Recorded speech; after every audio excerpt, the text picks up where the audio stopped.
that anger, that bitterness, the fighting, the drug addiction. There's no logical reason why I should be in ministry.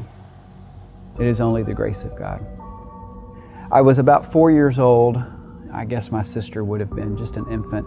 My dad wanted my mom to shoot him up with heroin, and she refused. He took that out on her in a pretty harsh way. My grandfather, who always seemed to be the hero of our family, he saved us that day. I can still remember as a 4-year-old boy, him coming to pick us up that morning, taking us back to live with him. And my mother was covered in blood just from the fight that they had. It's one of those memories that you wish you didn't have, but it's seared into your mind, and you can't remove the visual aspect of what that was like. She met my dad, my stepdad, who raised me when I was 6 years old. She married him. At 16, in June of 1988, my mother left. I walked in one afternoon, found the note that she had written to my father, and she left me with him, and she took my sister. And I could look back and see that we really lived in a house of cards, and it all crumbled in one day. My father was a pastor of our church, and so not only did we lose our home, but we lost our church and really everything. The following week, my grandfather came to pick me up, and I can still remember packing a little suitcase and climbing into his truck and just falling into his arms, weeping.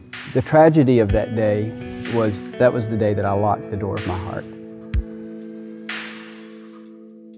I moved to Maine, lived with a family there, finished school, and came back.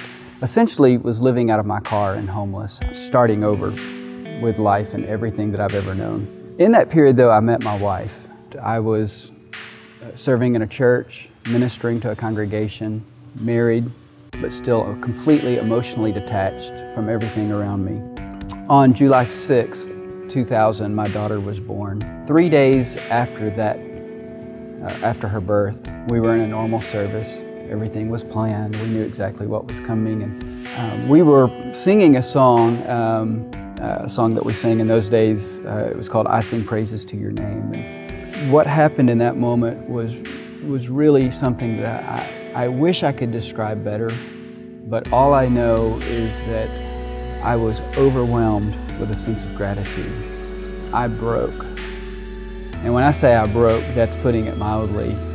I was weeping uncontrollably, and that was the first time that I had cried since I fell into my grandfather's arms at the age of 16. 12 years of closed up emotion kind of poured out all at once.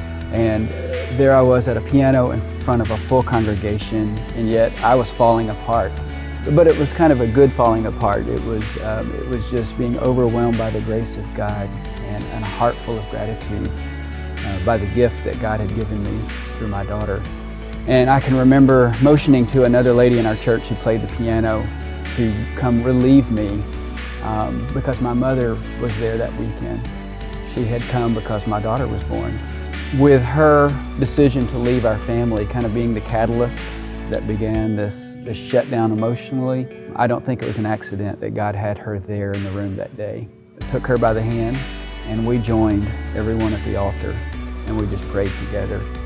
And that was really a catalyst day for us and our family. It began a really hard journey, but it was in those moments, praying together, that God really began to work a miracle.